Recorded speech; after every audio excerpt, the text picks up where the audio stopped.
Não, quero não. Ah, mas pode fazer um teste. Vou fazer assim aqui. Hoje é dia? 27. 27 de maio. 27 de maio de 2020. Estamos aqui na Guilda Cacilda, começando mais uma live. Júnior e Denise acabou de entrar. Com Denise. Estamos aguardando, Denise vai entrar e vai começar a nossa conversa. Denise, você prefere deitado? Oi. Não, posso botar também assim. Pronto, Melhor? Melhor? melhor. Estou te ouvindo bem e estou te vendo bem, felizmente. Que bom. Aí, como estão as coisas por aí? Feliz de estar com você. Muito bom. Eu também, muito feliz de você ter aberto esse espacinho aí na sua vida. Denise, Denise, você quer fazer uma pequena apresentação? Porque eu coloquei no cartaz que você é terapeuta, você é Eu psicanalista, foi psicanalista, fui. mas como é isso? Já é uma pergunta. Depois eu vou fazer Tem isso como, mesmo com você. tem como deixar de ser? Uma pergunta. A minha formação, assim, eu me formei em psicologia, mas eu não me sinto psicóloga porque, de fato, eu sou professora, né? E também porque acho que tem uma diferença grande entre ser psicóloga e ser psicanalista. Eu fiz a graduação em psicologia, mas desde que eu entrei no curso, eu já queria fazer psicanálise. E assim que eu entrei no curso, eu comecei minha formação em psicanálise também. E a formação em psicanálise, ela exige a análise pessoal, o estudo teórico da obra de Freud, e depois de uns 2 anos que eu estava fazendo minha análise, eu comecei a atender sob supervisão. Esse é o tripé que Freud recomendava e nós recomendamos até hoje na formação psicanalítica. E a gente sabe também que para ser psicanalista a pessoa não precisa ser psicólogo. Pode ser médico, pode ser sociólogo. Eu tinha um colega muito querido que era um grande psicanalista, ele até já faleceu, e ele era engenheiro. Mas ele teve toda a formação em psicanálise para ser psicanalista. Então, antes de eu fazer concurso para a universidade, e no concurso que eu fiz só podia ser dedicação exclusiva, antes disso eu era psicanalista porque eu tinha essa prática analítica. Mas depois que eu fiz o concurso para a universidade, eu me dedico à psicanálise de outra maneira, dando supervisão, orientando pessoas na psicanálise na universidade. Sim. Então, essa é a minha relação com a psicanálise, que é muito longa já. Aliás, é tão longa, outro dia eu estava dizendo a um colega que eu comecei a me interessar por psicanálise quando minha mãe, que fez letras, ela foi assistir umas aulas de uma grande escritora, literata e professora de literatura, Judith Grossman, que tinha recentemente saído do Rio e vindo para a Bahia. E aí uma vez minha mãe não tinha com quem me deixar, me levou à aula dela e ela lia textos de Guimarães Rosa, Vinícius de Moraes, Fernando Pessoa, Drummond, à luz da psicanálise. E foi quando eu, com 9 anos mais ou menos, ouvi essa ideia de Freud compreendendo fenômenos da arte. Só que eu fiquei tão encantada, e na minha casa tinha uma Rural, que era um carro antigo, que a mala era aberta, assim, a gente via do banco do carona quem estava no fundo, Então eu me escondia no fundo da Rural, quando eu sabia que minha mãe ia para essa aula, e aí quando chegava no meio do caminho eu falava, estou aqui, aí ela já não podia mais voltar, e aí ela me levava com ela para eu assistir essas aulas, e eu tinha no máximo 10 anos. Então, minha Que relação com a impressionante. psicanálise e com as artes, com a literatura, começou quando eu ainda era criança. Muito impressionante, porque, bom, já dá uma outra live aí, Denise.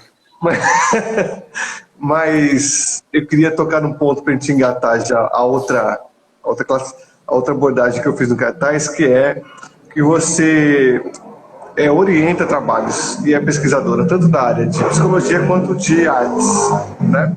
Como você falou. E você acabou de falar pra gente que esse enamoramento começa junto, mas um pouco misturado, né? E que falar um pouquinho assim, que Também é para Freud, né? Freud também era um apaixonado das artes.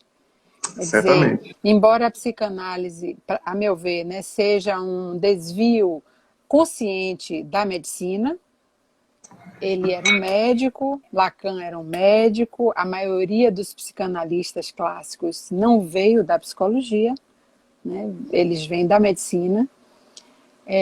Freud, ele tinha, desde a sua formação, um grande apreço pela literatura, né, pelas artes, pelo teatro grego, que de onde sai essa questão com o Demais, Édipo, que é tão demais. central na teoria psicanalítica. Ah, que legal, então, é isso.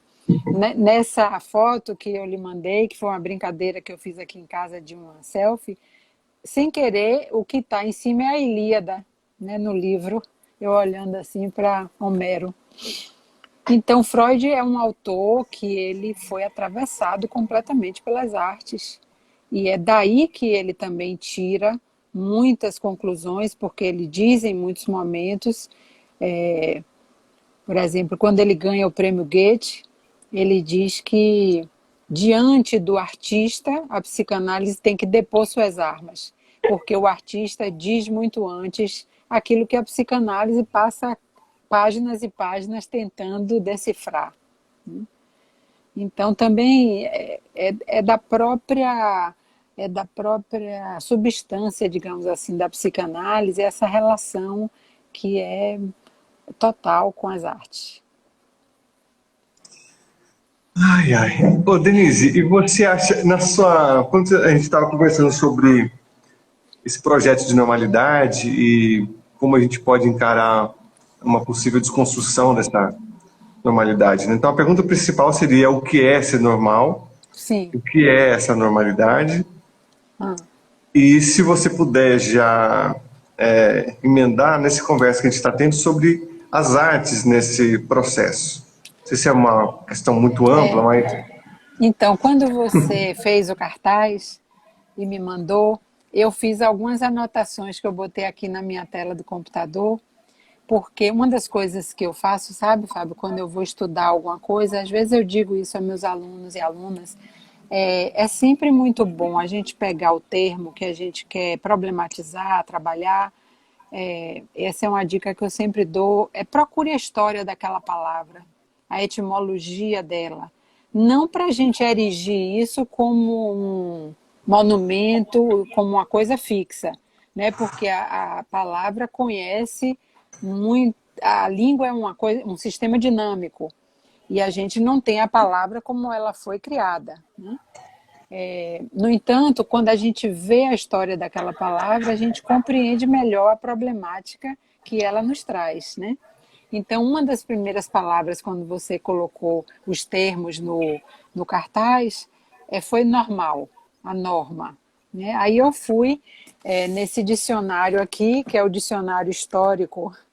Esse é um volume só do dicionário histórico da língua francesa, que, no entanto, ele diz francesa, mas ele pega desde a Grécia as palavras que têm uma origem grega, e aí eu fui procurar esse termo, né, normal, que e já, até hoje, como era no início, o que é conforme a norma. Então ele diz o seguinte, que do latim normalis, que inicialmente é o esquadro, é o quadrado, é a abraçadeira em que você bota uma coisa ali dentro. certo. Tanto que na matemática, essa ideia de esquadro, né? Na matemática, essa palavra normal, que é um adjetivo, na matemática ela vira um substantivo, porque é muito comum os matemáticos dizerem anormal. Tem até um jogo aí, né? Anormal, normal, anormal. Verdade. O artigo normal, na matemática, é uma reta ou um vetor que faz ângulo reto com aquele plano.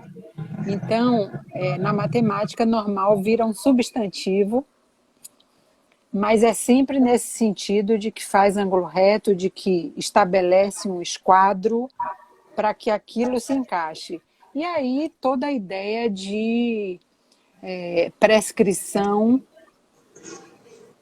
para aí se adaptar ao normal, e isso é da tradição médica. E é muito interessante porque é com isso que Freud vai romper. Ou seja, o que é prescrever é escrever antes.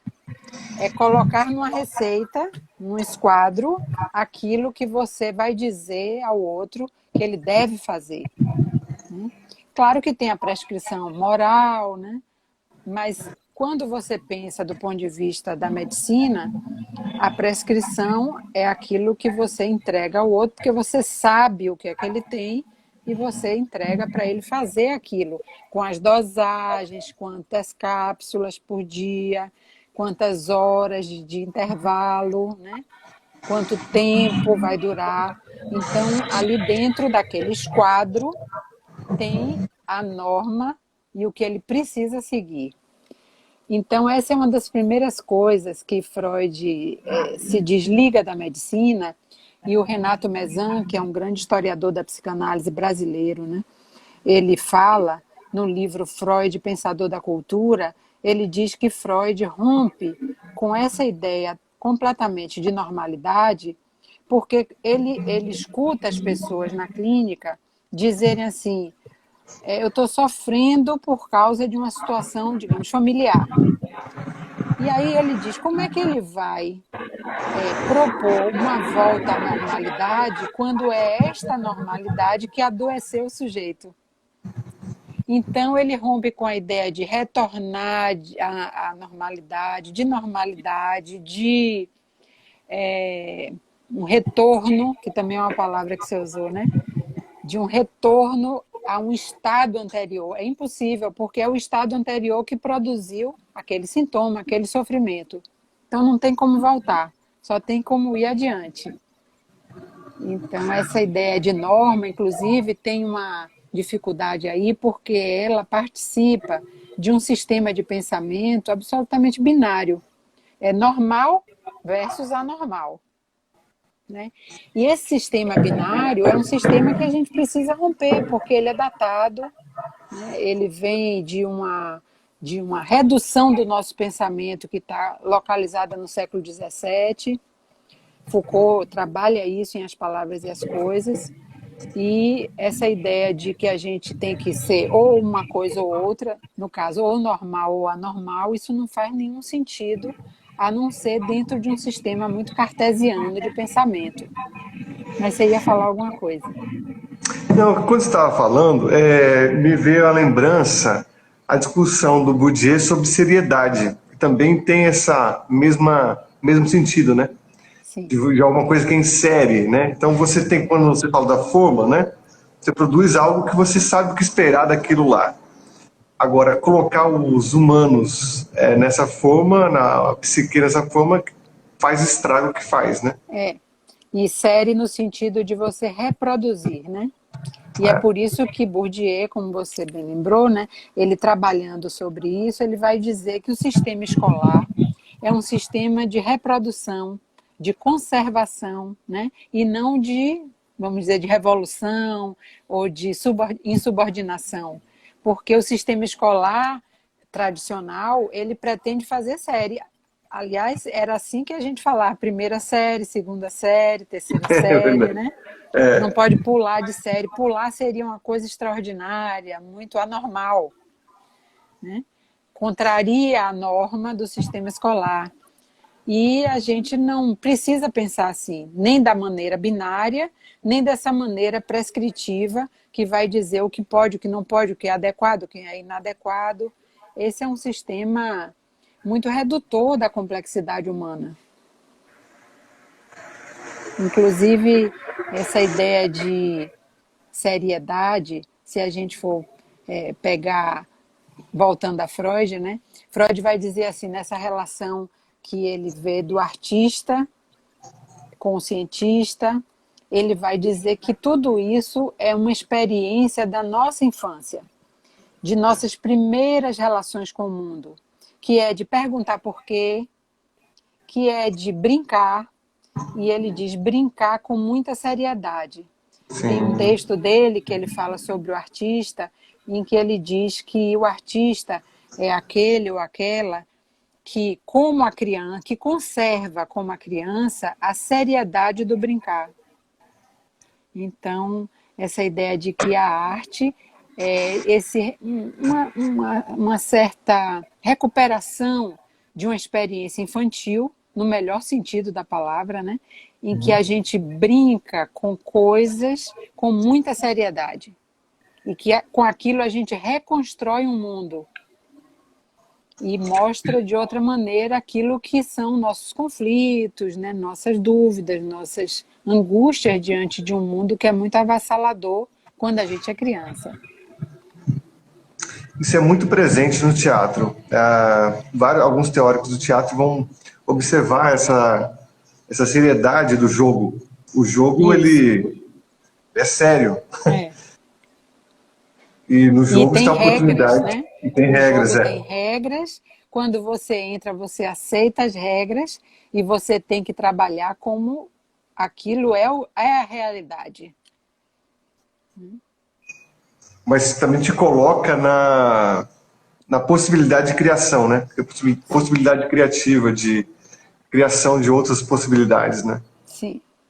Não na repetição. De certa forma, você constrói um mundo paralelo que não deixa de ter regras, mas é Uhum. outra realidade.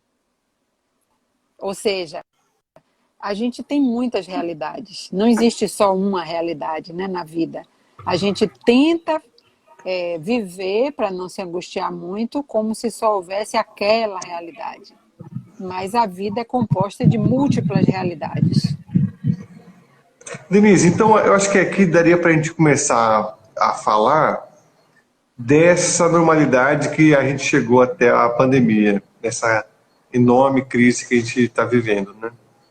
Que Uhum. também é uma crise humana, né? Tá muito sério, especialmente aqui no Brasil, as crises que a gente tem enfrentado, né? É. Isso também tem um projeto muito longo, né? Um processo muito antigo que nos trouxe até aqui, né? Sim. Que a gente chegou a falar disso no artigo que a gente escreveu juntamente com o Martim, falar sobre um processo de compreensão do desenvolvimento humano e de desenvolvimento, de como a gente compreende a educação, muito vinculado com a economia e com os estados novos, né? Com um projeto que produz uma certa normalidade, né? É. Você se inspira para discutir um pouco Sim, sobre... claro. Essa ideia da pandemia, ela não somente é uma pandemia porque ela atinge todo o planeta, praticamente todo o planeta, mas também porque ela é uma crise em todos os aspectos da vida, né? Ela é sanitária, ela é política, ela é econômica, ela é cultural, social. Essa ideia mesmo que eu acho que foi um pouco atabalhoada de chamar de isolamento social, quando eu acho que não deveria ser, porque não é. A gente tem feito muitas formas de compartilhamento da vida social agora, né? Eu acho que a gente deveria chamar isolamento físico, isolamento de corpos, mas não é social e nem deve ser, né? Porque se a gente não se encontrar como estamos fazendo agora, a gente não sobrevive a essa coisa que se abateu sobre nós e da qual a gente ainda nem sabe as consequências. É muito avassalador isso. Então, é algo que as primeiras coisas que a gente começa a compreender nessa pandemia, e a gente fala muito sobre isso, eu vejo nas lives muitas falas sobre isso, eu concordo, é que as coisas estavam já muito ruins, muito esgarçadas, né? O tecido social, ambiental, humano, das relações interpessoais, nessa ideia de um capitalismo e de um mundo ultra neoliberal. que essas coisas já vinham muito esgarçadas e que a pandemia coloca uma lente de aumento e diz assim, olha aí o que é que vocês estão fazendo, né? Então, é muito é muito angustiante, né? A gente vê o aumento da violência doméstica contra as mulheres, o aumento da violência contra as crianças, um aumento de suicídios, justamente porque de repente ficou real demais. Tem um excesso de real aí. E a gente precisa Uhum, falar sobre isso e se uhum, encontrar, se olhar, como a gente está fazendo, né? Incluir pessoas nisso para poder um pouco dar conta dessa coisa tão terrível que a gente está vivendo, mas que também nós produzimos. uhum, Outro dia eu estava conversando com uma colega que me disse assim, quando minha empregada voltar, quando acabar isso, e que a minha empregada voltar, eu não vou ter mais a mesma relação que eu tinha de ficar, não limpou, né? Tá sujo o copo, você não lavou, não sei o quê, entendeu? Aí eu fiquei pensando, puxa vida, se a gente puder aproveitar isso como uma experiência de transformação, já vai ser muito extraordinário. Porque se a gente não mudar nada depois dessa experiência, é porque a gente não serve para nada, né? Então, essas pequenas coisas, por exemplo, homens de classe média que dizem assim: eu não sabia o que era lavar um banheiro, eu não sabia o que era botar uma roupa na máquina de lavar, né? Eu não sabia o que era varrer uma casa. Então, ter essa experiência de retorno à casa, talvez, né, nos leve a alguma mudança nas relações, embora isso não vá incidir sobre essa macropolítica que está aí e que é muito difícil da gente romper. Mas eu acho que no nível das relações pessoais a gente está aprendendo um bocado. Não sei o que é que você acha, eu acho incrível. sim, eu tinha visto alguém, eu não lembro mais quem falou isso, mas falou assim, a depender do tanto de tempo que a gente vai manter a pandemia, porque se volta muito cedo, se não dá tempo dessa experiência se aprofundar, pode ser que pouca coisa A mude. gente esquece logo, né? É, porque eu estava pensando nisso, assim, de uma certa maneira, voltando àquela ideia do jogo, da compreensão de Bourdieu que eu tinha falado, ela suspende um pouco alguns jogos, né? Alguns jogos que estava tão Que estavam vinculado naturalizados, né? e Muito automatizados também. correndo tão loucamente atrás de alguns prêmios simbólicos, né? Isso. Que de repente não tem mais sentido. Imagina você agora assim, ganhei muito dinheiro, se agora eu posso usar, mas se isso se mantém, vou para onde? Eu gasto como esse dinheiro? Que prêmios fazem sentido numa situação como essa? O que vale numa situação como essa? O que eu construí até esse momento É. é o que eu tenho hoje, né? Então, você está com a família, com quem eu estou morando, o que eu tenho hoje em dia, as habilidades que eu tenho, é isso que você está falando, né? Assim, Sim. se eu já tenho algumas habilidades conquistadas pessoais, né? Me fazem ter uma outra forma de relação com a vida e com as pessoas. Assim. Às vezes a pessoa precisa voltar até esse ponto de aprender a cozinhar, aprender a cuidar da casa, que não está tão Coisas tão despregado, básicas, né? né? E coisas tão básicas que a gente vai desaprendendo e Contato com terceirizando demais. filhos, né? Por exemplo, também. É. Que muitas vezes, nesse primeiro momento, ficou assim insuportável. O que é que eu faço com as crianças? Como se elas fossem nossos inimigos. O que é que eu faço com elas? É, É, é bem não é incrível isso. simples. Não, não é mesmo. Você veja, quantos anos, né, de trabalho que eu tenho e tudo. E eu pensava assim, logo que a UFBA suspendeu, foi um choque, assim, porque é agora, suspendeu agora. Aí eu pensei assim, bom, essa semana eu vou dar conta de várias coisas atrasadas que eu tenho. Impossível. Não, Não a dá. gente não desliga assim, né? Não É. deleta, não reseta. Não. Então, eu não dei conta até hoje, 2 meses depois dos meus atrasos, porque eu vi que tinha coisas muito urgentes para fazer. Né? Na UFBA, por exemplo, o grupo da saúde do Instituto de Psicologia, na liderança da professora Mônica Lima, com quem você já trabalhou, né? Ela propôs um trabalho emergencial na Covid para que a gente pudesse fazer um grupo de apoio às psicólogas que trabalham na linha de frente com o Covid, né? Nos CAPs, nos Centros de Atenção Psicossocial, com a população de rua, com pessoas dependentes de drogas. E esses profissionais e essas profissionais, assim como médicos, enfermeiros, né, que estão na linha de frente, eles estão sofrendo muito. Né? Não só pelo que eles vivem nos seus locais de trabalho, mas muito também porque quando eles chegam em casa, eles têm medo de passar a Covid para seus familiares, eles têm que fazer um afastamento, tem alguns que saem de casa para poder Uhum. não contaminar eventualmente, né, sua família. Então, essa é uma situação que a gente precisa também ajudar. Então, nós que somos profissionais da saúde, mesmo híbridos como você e eu, né, a gente precisa entrar nisso, inclusive porque a universidade, em que pese toda a propaganda enganosa do governo de que a gente não está fazendo nada e que tem a geladeira cheia e não trabalha, nós estamos trabalhando muito, né? A UFBA agora está com um imenso congresso virtual, com mais de 35 mil pessoas inscritas, com salas em que a menor está com 80 pessoas, com gente até do exterior entrando para assistir às aulas, e as mesas redondas, e os pôsteres artísticos, e as intervenções artísticas. Então, a gente está fazendo um trabalho extraordinário, porque é esse trabalho e mais todo o trabalho da casa, né, que a gente tem para dar conta.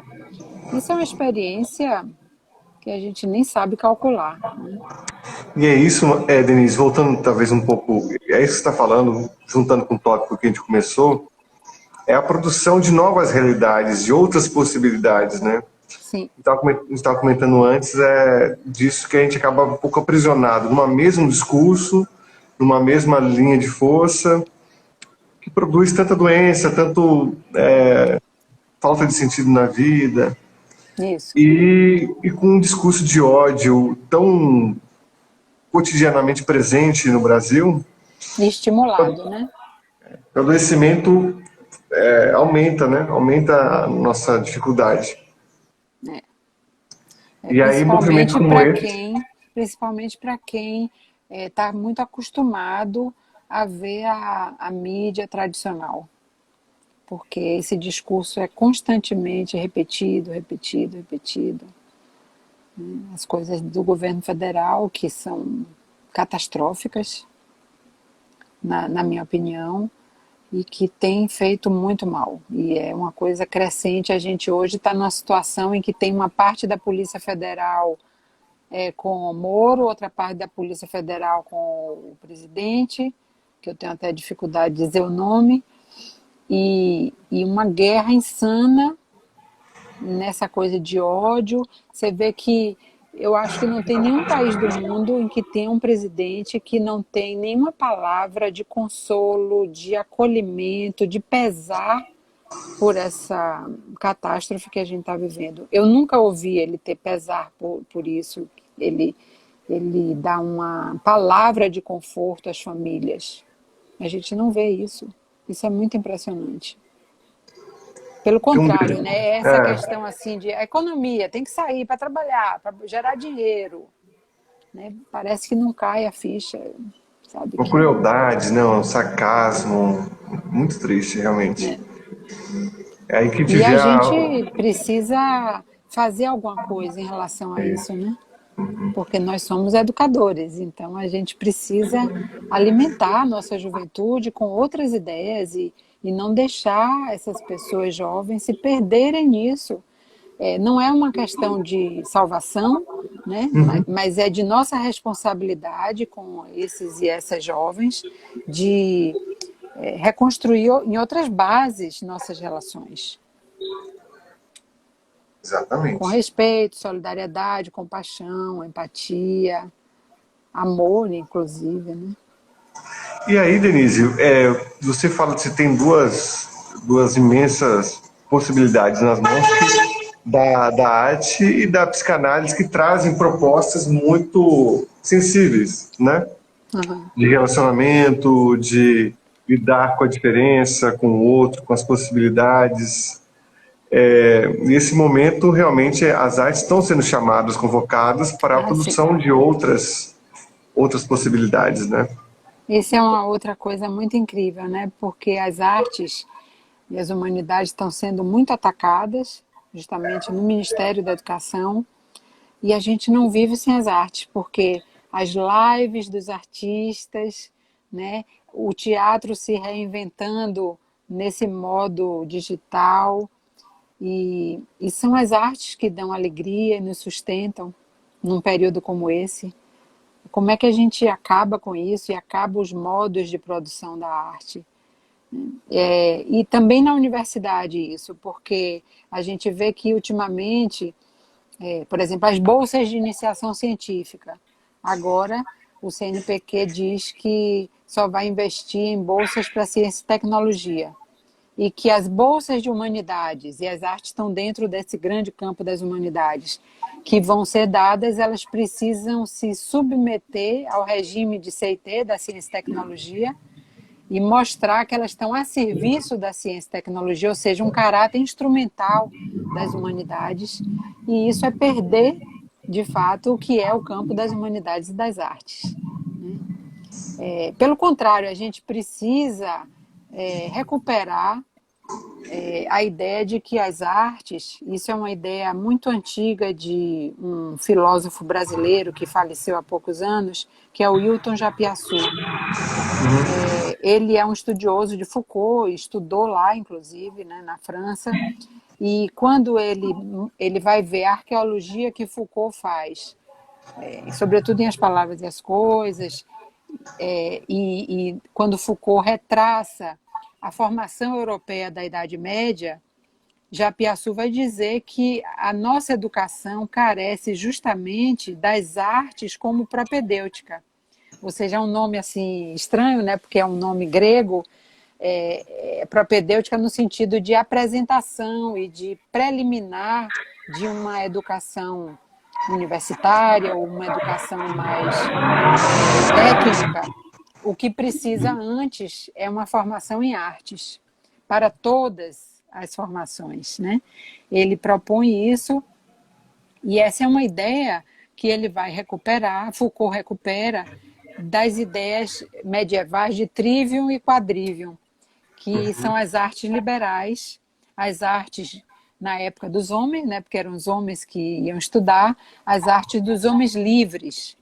E essas artes liberais, que davam liberdade ao ser humano, elas eram divididas no trivium, que é 3 caminhos, que são as artes que hoje a gente diria da linguagem, a retórica, a gramática e a lógica, compõem o trivium, e as artes dos números, né, que chamada de quadrivium, e que era a aritmética, a geometria, a astronomia, que era junto com a astrologia, e a música, as artes dos números, a música como uma arte dos números. Então, tanto a aritmética quanto a música, no sentido da apresentação dos números, e a geometria e a astronomia na extensão e no espaço. Então, essa ideia de artes liberais como introdutórias ao pensamento e à formação do espírito cidadão e do espírito crítico, ela está lá na Idade Média. Foucault recupera essa ideia, e o Hilton Japiaçu, aqui no Brasil, lá na década de 70 do século XX, ele propõe uma retomada dessa ideia das artes como iniciais para qualquer tipo de formação cidadã e crítica. Reintroduzir as artes na formação, porque as artes seriam o campo do sensível, que vai nos dar a possibilidade de depois, ao conhecer ciência e tecnologia, digamos assim, ou questões mais instrumentais de lidar com o mundo, a gente não perca essa dimensão do sensível que nos constitui. Então, isso é uma coisa muito bonita e muito relevante hoje. Mas como é difícil lidar com as pessoas formadas num sistema mais rígido, né? Ah, sim. E a gente enfrentou muito isso, enfrentou, né? Como proposta curricular, né? Aqui no FSB, por exemplo, né?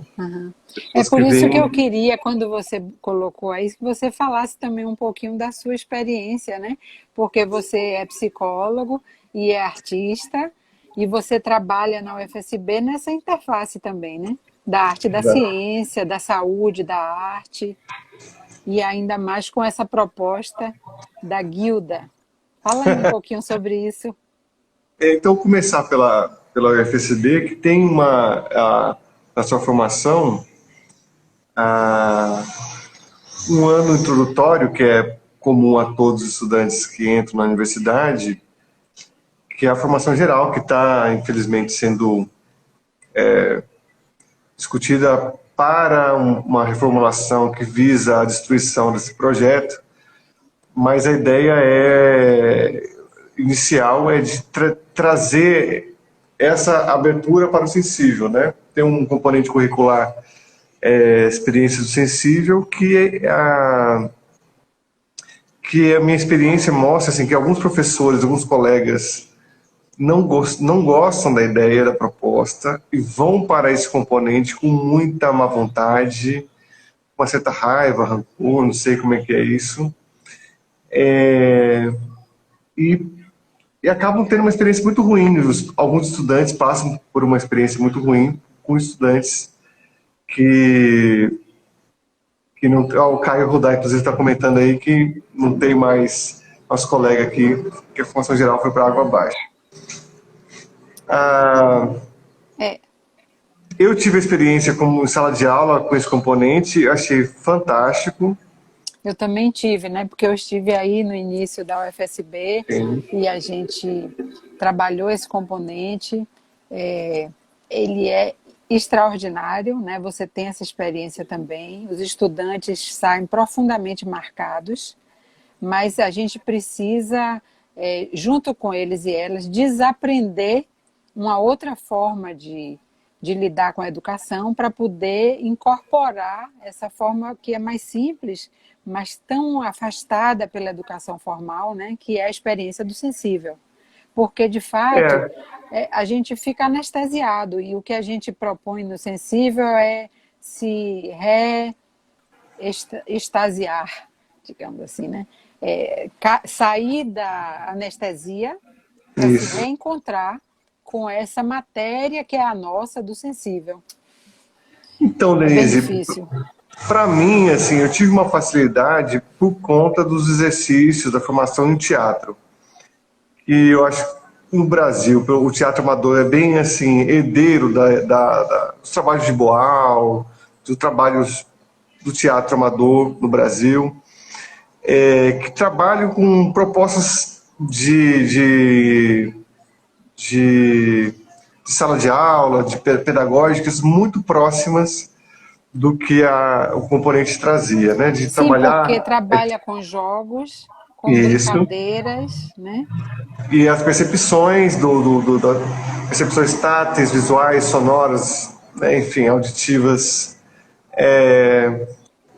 Só que tinha um desafio, por exemplo, quem vai fazer teatro, vai para uma oficina, quer estar ali, está apostando naquilo lá e se coloca naquilo com essa abertura, né? Percebi que alguns estudantes, talvez por esse comentário já que corria pela universidade, com desconfiança, já nesse paradigma das ciências duras, alguns estudantes que são da área das ciências já vinham querendo já olhar números, cálculos, e achavam uma bobagem.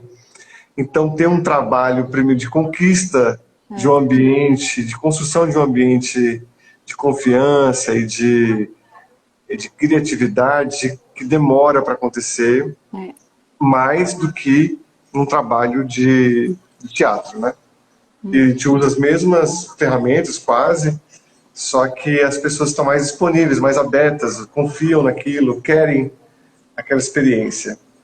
Então, você precisa um pouco chegar um pouco mais devagar, Sim, desmontar porque algumas veja, coisas. toda a nossa educação formal, da pré-escola até a universidade, ela vai ensinando a gente que a gente precisa se disciplinar, que a gente não pode errar, que a gente não deve chorar, né, que a gente não deve ter dúvida, que a gente não deve trazer coisas pessoais para a escola. Então, é uma série de engessamentos que a gente vai construindo, de distanciamento de si mesmo, né? Para poder construir uma ideia de que a gente vai virar, digamos assim, cientista. E o cientista tradicional seria aquele que esquece em casa seus problemas e entra no laboratório para fazer coisas muito objetivas, né?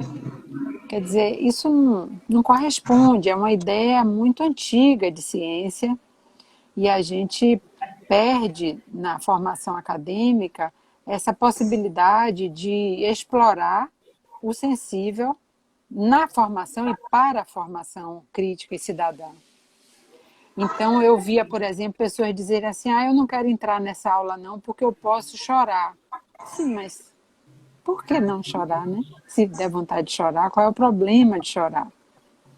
E a gente aprende que não deve fazer isso. A prescrição, a norma, né? Então, precisa ter uma desaprendizagem para aprender outras coisas. Mas para ter a desaprendizagem, a gente precisa se dispor a isso. E causa um pouco muita insegurança nos alguns estudantes, né, de atravessar esse caminho, né? É um caminho de descoberta, de imprevisibilidade, do que vai descobrir de si mesmo, se vai conseguir dar conta disso, se não vai. Por isso que é muito importante a construção de um ambiente de confiança, né, na sala de Sim. aula, porque, De porque às vezes menos chega... verticalidade, né? E de menos medo em relação a eu vou passar, eu vou ter nota baixa se eu chorar. Isso não cabe numa situação como essa, né? Como é a proposta da experiência do sensível. E também, assim, tava começando a entrar, tá entrando muita gente nova, mais nova do que quando começou a universidade, e algumas pessoas mais tensas com relação ao julgamento dos outros, ou pessoas que realmente praticam esse julgamento do que é ridículo, do que não é ridículo, continuam prescrevendo, né? Continuam normatizando ali, né, entre si. Botando a Algumas, pessoa de volta no quadrado. exatamente, alguma pessoa comentou aí sobre Foucault, né, sobre vigiar e punir, que é essa prática, né, de você ficar controlando as reações dos outros, né? Então, muitas pessoas se Você veja, sentem... a gente fala assim, não seja infantil, como se infantil fosse uma coisa negativa e ruim, né? Por que que a gente fala isso? O infantil é ruim. Não é possível, o infantil é maravilhoso. Maravilhoso. Ainda mais para os palhaços que Sim, bebem dessa vida, né? Dessa pulsão tão forte, sim, mas aí você não inesgotável. falou sobre a guilda. A Guilda, tá aqui a Guilda. Falar nisso, ó, estamos com uma rifa online dessa linda caneca, ou essa branca, você escolhe o modelo. Mas então, a gente, desde 2018, estou me perdido nos anos aqui, a gente começou a fazer oficinas, eu, o professor Martim Domecq, que começou, depois ele foi para Porto Seguro, mas a gente vinha fazendo oficinas de palhaço aqui em Itabuna, né? Você veja, E desculpe, Fábio, você tem essa formação de psicólogo e diretor de teatro, Martim tem a formação de filósofo e também de teatro, né? Quer dizer, se a gente não fizer esse trânsito entre áreas e campos, a gente não se dispõe a isso, né? Então a gente precisa ter essa experiência que essa abertura e não a disciplinaridade nos dá. Então, tanto você quanto o Martim, eu também, né, a gente tem uma formação que é múltipla.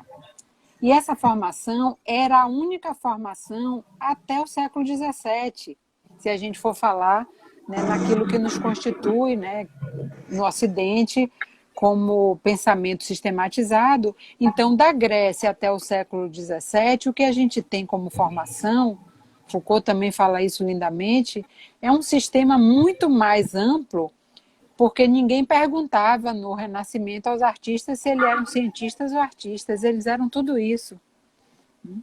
Mas diga, Muito bem, é você... isso mesmo. Não, então, inclusive, quando fui fazer a arte sobre os cursos da guilda, né? Eu peguei a imagem do homem vitruviano e botei, assim, numa mão eu coloquei um trompete, na outra botei um nariz de palhaço, um livro, e brincar com isso, né? Uma sainha de bailarina, no outro uma peruca de palhaço. Porque a proposta da guilda começou, assim, para buscar viabilidade profissional para os artistas. Por que acontece? Logo quando a gente começou, por exemplo, um dos atores teve que sair do grupo para trabalhar numa funerária, porque ganha o dinheiro todo mês, aquela situação que a gente vive das artes, né? O outro foi para uma telemarketing, e aí você via pessoas muito talentosas que não têm espaço, condições profissionais, condições de existência, não tem espaço dos possíveis, como diria Bachelard Bourdieu, para ser artista. Então você precisa ou ficar dependendo de edital e de Estado, que atualmente que é a situação que a gente está comentando até agora, ou só isso. Então aqui a gente tem um grande equipamento do Estado, que é o Centro de Cultura, que está fechado há mais de 2 anos e meio, 3 anos, absolutamente fechado.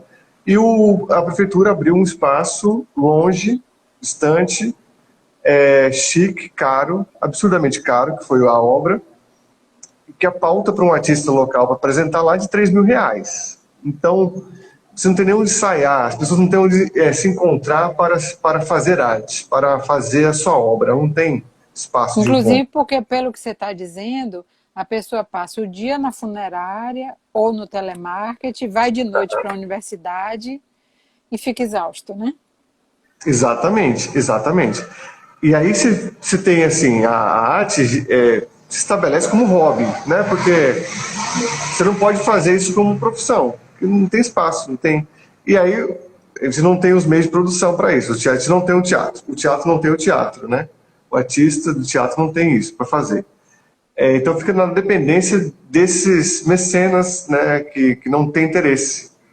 Então, aí a nossa batalha, a nossa briga, assim, é para a constituição de um espaço, que agora estou nesse espaço, que a gente alugou no final de 2019, e começamos a oferecer cursos, que a nossa ideia é que os professores venham dar sua aula, conseguir exercer sua profissão como professores, e para daí a gente conseguir uma base econômica, financeira, para manter esses professores trabalhando no que eles querem fazer, e daí também produção de outras artes, produção das artes a partir disso, né?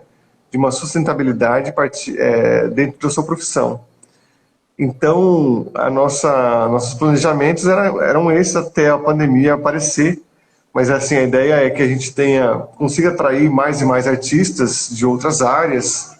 Está começando a acontecer isso, para a gente conquistar também um conhecimento, um caldo cultural para a produção de obras cada vez mais elaboradas, sofisticadas, pensadas conjuntamente. Juntar artistas de várias áreas para a produção primeiro de um espaço de cultura, de arte, de convívio De e encontro, né? de encontro, de estar aqui bem no centro da cidade, de poder ter um sebo, ter uma lojinha, ter um café, você poder sentar, conversar, assistir uma aula e estar aqui. E é isso, né? Essa é nosso projeto aqui. E aí a pandemia apareceu, a gente tem desenvolvido algumas ações, como as lives, por exemplo, feito alguns vídeos, as aulas continuam de forma online, e temos batalhado por apoio. Então, quem estiver assistindo e quiser contribuir com a gente, entra na nossa página para rifa online e para vaquinha também. Porque a gente acredita muito que, assim, porque é uma coisa, Denise, você anda pela cidade, você vê 500 espaços de carro para peça de carro, reforma de carro, farmácias, bares, igrejas, muitas igrejas. Você não vê nenhum lugar da cidade dedicado ao teatro, à arte, que não seja uma escola de balé, uma escola de música, sim, 10 escolas de balé, uma escola de música. São muito poucos espaços dedicados à arte, muito poucos. E para quem quer começar, não existe nada, a não ser que você seja exatamente aquilo que é a produção de um corpo de bailarina, que a gente sabe está socialmente engajada numa proposta do que se vê como mulher, de um corpo de mulher, que é, né, você milimetricamente adestrar um corpo para o que deve ser feito, o que não deve ser feito. A relação do teatro com a cidade já é mais complexa, né? Já começa com o Dionísio sendo expulso da cidade, uma relação difícil de desobediência e de fuga das prescrições, né? Dionísio é um cara que não está muito interessado nisso, né?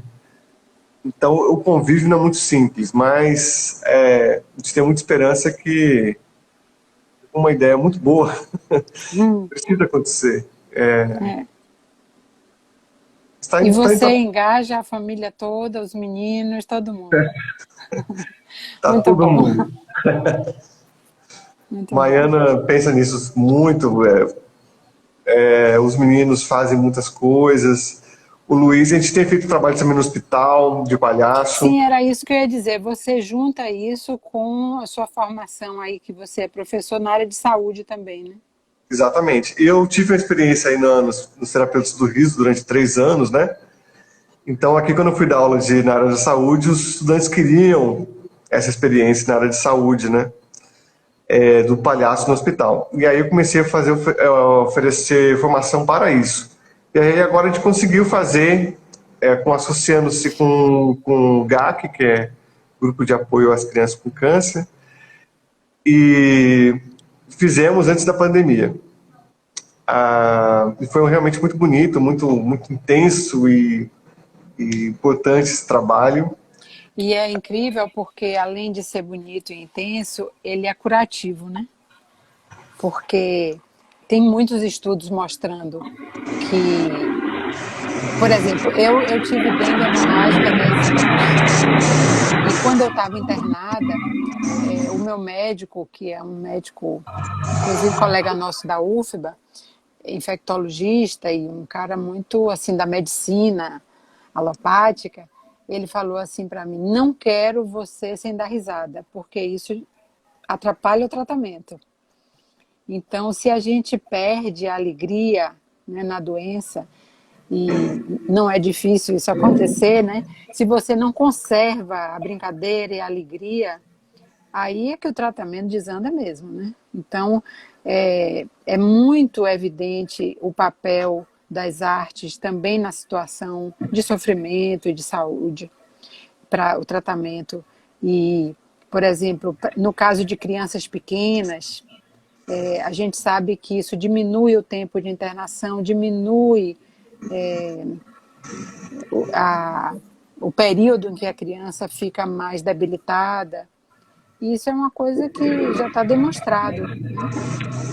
E às vezes a gente toma como se isso fosse secundário e pudesse prescindir disso também.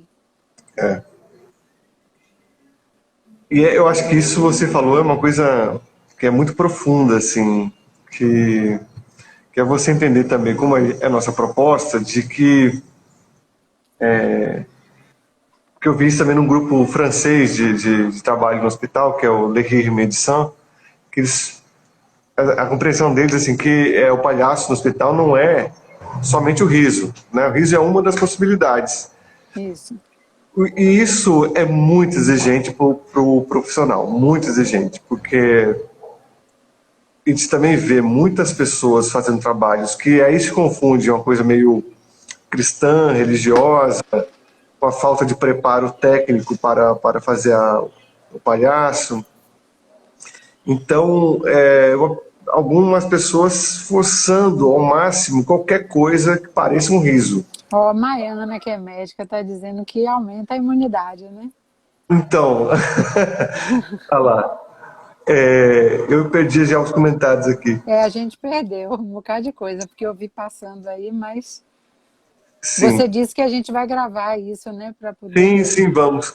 Então, e aí, você está disponível para essa abertura para o outro, né?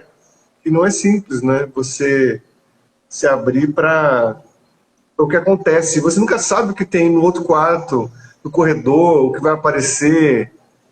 E é uma resposta que você precisa estar presente naquele momento para poder acessar alguma possibilidade. Isso é muito desafiador e aí nos remete de novo àquela conversa que estava tendo sobre experiência do sensível, que parece também essa disponibilidade humana para você lidar com as suas questões, né? Aham. Denise, a gente já está encaminhando para o final. Caramba, já está na hora, né? Eu falei Passa para muito você rápido. muito rápido. É. Eu queria que você falasse um pouquinho alguma coisa para a gente já começar a se despedir. Bom, eu estou muito feliz. Aliás, eu te disse na semana passada que eu estava tão na expectativa que semana passada eu me aprontei toda achando que já era. Aí, como você não ligava, eu falei, poxa, cadê Fábio? Aí que eu fui olhar que era agora. Quer dizer, eu Uhum. adiantei meu relógio em uma semana porque eu fiquei muito feliz de pensar nesse encontro, né?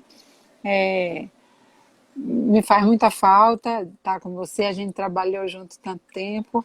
É uma coisa maravilhosa quando a gente vê você muito jovem se formando e agora você formando pessoas e a gente sendo colegas e conservando uma amizade, né? Isso é uma das coisas do ofício de professor que é mais encantadora, né? E que, de fato, é incalculável isso, o valor disso, né? Porque é para muito além de sala de aula, de É, atividades curriculares, quando você leva essa relação para a vida, né? E você vê aquela pessoa formando outras pessoas, isso é maravilhoso, então eu estou muito feliz e muito agradecida. Vi aqui que tem umas pessoas também que passaram e estão no nosso caminho até hoje, e sou só alegria e gratidão por esse encontro.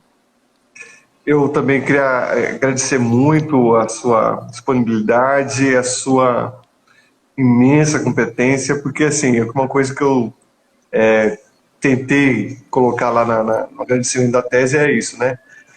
Além de ser esse deslumbramento de conhecimento, sabedoria, competência teórica que você é extremamente humana, sensível, doce, querida e nos faz um bem enorme e faz muito bem para as pessoas que se aproximam de você. Queria agradecer demais a Que eu tenho sua. essa sorte, né, de ter vocês comigo. Não, Tá bom. mas essa disponibilidade para fazer esses encontros, né? Porque tem muito endurecimento também na academia, né, Denise? É. E não precisa de jeito nenhum. Não Pode precisa ser ir. muito melhor e muito mais potente se a gente se dispuser a ter relações humanas e abrir essa dimensão do sensível, como a gente discutiu aqui, porque isso é necessário para a formação cidadã, para a formação crítica e para a formação profissional de cada um e cada uma. Querida, Então, então parece seguimos. que a gente está no minuto final. Então, um forte abraço. Eu convido a todos que estão aí a seguirem a Denise e seguirem também aqui a Guilda Cacilda e participarem aí da nossa. A gente vai lançar alguns vídeos agora, a gente está fazendo alguns vídeos e, e fazendo aulas também. Quem quiser fazer aula aí de desenho, de yoga, de teatro, palhaço, Tem violão, tudo isso ukulele, aí, é? tem tudo isso. Tem, até agora tem inglês, tem capoeira, Que a gente está legal, fazendo hein? de tudo. Você faz uma educação integral. Fazemos, porque assim, temos 30 segundos para Menéias. A gente precisa cuidar das nossas crianças, né? E dos Assim. nossos adultos também.